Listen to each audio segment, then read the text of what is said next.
வணக்கம். ஆண் குழந்தை வேண்டும்ங்கிற ஆசை பெண்கள் சந்திக்கின்ற இடர்பாடுகளில் ஒன்றுங்கிறத பற்றியும், அது எல்லா மனிதருடைய மனதிலும் எங்கேயோ ஒரு மூலையில் அந்த ஆசை இருக்கத்தான் செய்யுதுங்கிறத பற்றியும் இதுக்கு முன்னாடி போட்டிருந்த வீடியோவில் நம்ம சொல்லியிருந்தோம். ஒரு வகையில் சொல்ல போனால் அது மனிதருடைய ஜீனில், அதாவது மரபணுல அந்த ஆசை இருக்குது, எழுதப்பட்டிருக்குதுன்னே சொல்லலாம். இந்த இந்த ஆசை, ஆண் குழந்தை வேண்டும் என்ற ஆசை எப்படி உருவானது, அதை வரலாற்றினுடைய அடிப்படையில் ஆய்வு செய்து பார்க்கலாம் அப்படின்னு நினைக்கிறேன். அதுக்காக தான் இந்த வீடியோ. ஸ்கிப் பண்ணாமல் ஃபுல்லும் பாருங்கள். பார்த்து உங்களுக்கு பிடிச்சதுன்னா லைக் பண்ணுங்கள். இது பற்றிய உங்களுடைய கருத்துக்களை மறக்காமல் கமெண்ட் பண்ணுங்கள். மாதரே மாதரே மாதரே மாதரே மாதரே மாதரே. மனிதர் தோன்றிய காலத்தில் அவங்க எப்படி வாழ்ந்திருக்காங்க அப்படின்னு சொன்னால், அவங்க நாடோடிகளாக தான் வாழ்ந்திருக்காங்க. நாடோடி வாழ்க்கை. அவங்களுக்குன்னு பெர்மனண்டாக எந்த வீடும் இடமும் இல்லை. அதாவது ஒரு இடத்துலேருந்து இன்னொரு இடத்துக்கு அவங்க இடம்பெயர்ந்து கொண்டே இருந்தாங்க. எதுக்காக இடம்பெயர்ந்து கொண்டே இருந்தாங்க அப்படின்னு சொன்னால், அவர்களுடைய உணவுக்காக.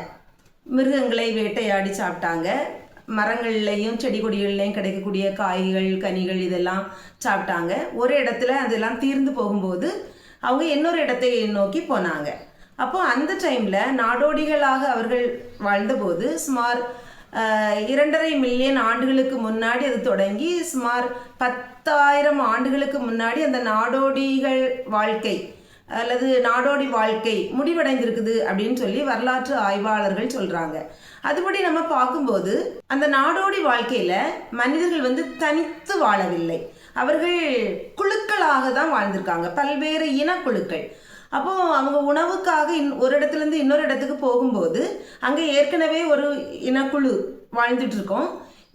இங்கேருந்து போன குழுக்கும் அந்த குழுக்கும் இடையில மோதல்கள் வரும். ஆட்டோமேட்டிக்காக உணவை சேகரிப்பதில் அவர்களுக்கு இடையில பிரச்சனைகள் வந்தது. அப்போ அது சின்ன சின்ன மோதல்கள், சின்ன சின்ன சண்டைகளாக வந்தது. அப்போ அந்த இனக்குழுக்களுக்கு இடையே மோதல்கள் வரும்போது யார் எந்த இனக்குழு வெற்றி அடைந்தது அல்லது எந்த இனக்குழு தோற்று போனது அப்படின்னு பார்க்கும்போது, ஒரு குறிப்பிட்ட உடலமைப்பை கொண்ட மனிதர்கள் அதிகமாக இருந்த குழுக்கள் தோற்று போனதாக அந்த மனிதர்கள் கண்டுபிடிக்கிறாங்க. அப்போ அவங்களுக்கு இடையில இது ஆண் இது பெண் அப்படிங்கக்கூடிய வேறுபாடோ அல்லது இந்த டேர்ம் கூட அந்த டைமில் அவர்கள் யூஸ் பண்ணாங்களான்னு தெரியலை. ஆண் பெண்ங்கக்கூடிய அந்த சொற்களை கூட அவர்கள் பயன்படுத்தினார்கள் என்பது சந்தேகம்தான். அப்போ ஒரு குறிப்பிட்ட உடலமைப்பு கொண்ட அப்படின்னு நான் சொன்னேன், அதை நம்ம பெண்கள் அப்படின்னு எடுத்துக்கிடுவோம்.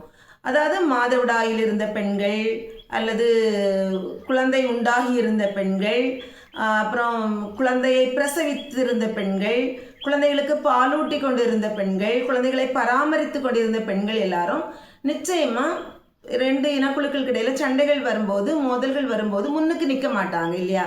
ஏன்னா அவர்கள் உயிரோடு தொடர்பில் இருக்காங்க. அப்போ அவர்களுடைய பொறுப்பில் இருக்கக்கூடிய அந்த உயிரை அவர்கள் பாதுகாக்கணும். அப்போ ஆட்டோமேட்டிக்காக அவங்க அந்த சண்டையிலேருந்து அவங்க எங்கே போவாங்க?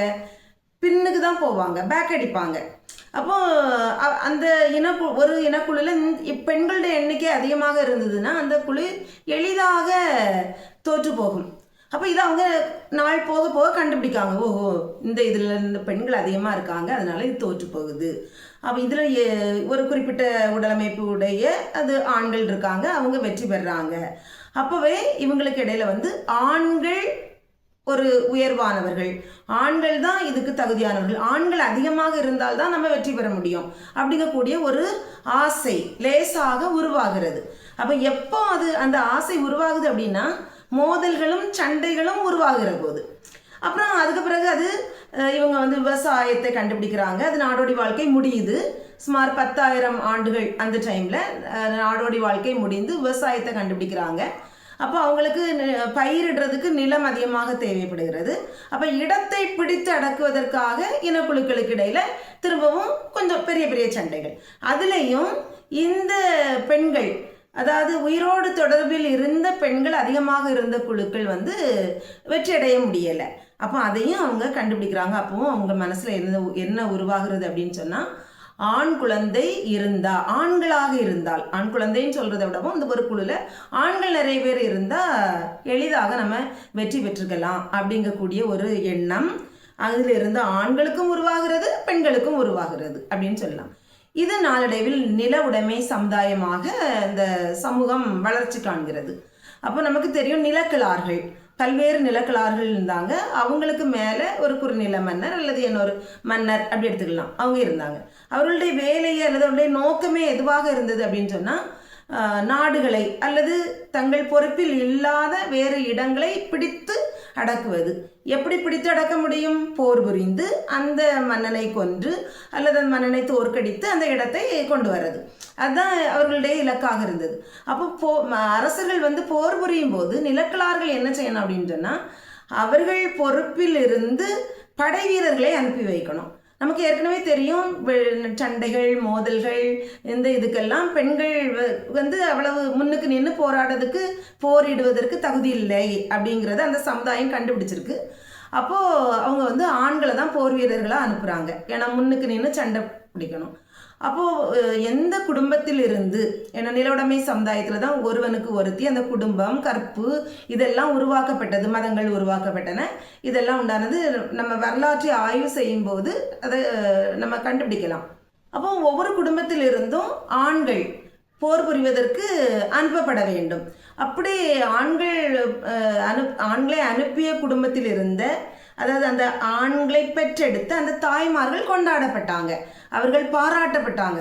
நாட்டுக்கு அவர்கள் மிகப்பெரிய சேவை ஆற்றுவது போன்று அவர்கள் மிக பெருமையாக பேசப்பட்டாங்க. நமக்கு தான் தெரியுமே, பாராட்டுக்கு மயங்காதவர்கள் யாருமே கிடையாது, பாராட்டை விரும்பாதவர்கள் யாருமே கிடையாது.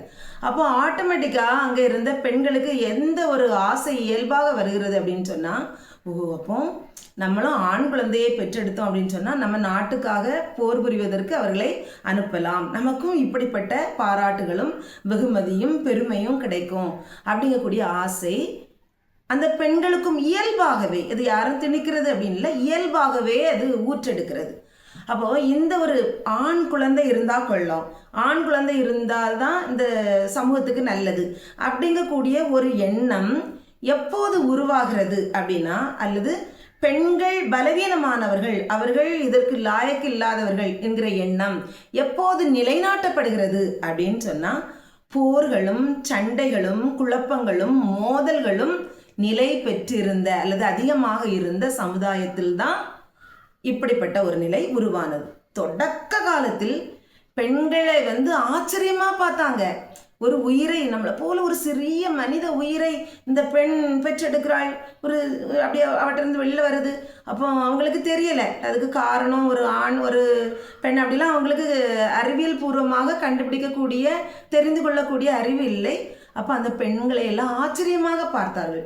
ஒரு வகையில் சொல்லப்போனால் ஆண்களை விடவும் பெண்களை மேலாக மதித்து அவர்களை கொண்டாடி அவர்களை தெய்வங்களாக ஒரு ஒரு பயபக்தியோடு தெய்வங்களாக நினைத்த ஒரு காலம் இருந்தது தொடக்க காலத்தில்.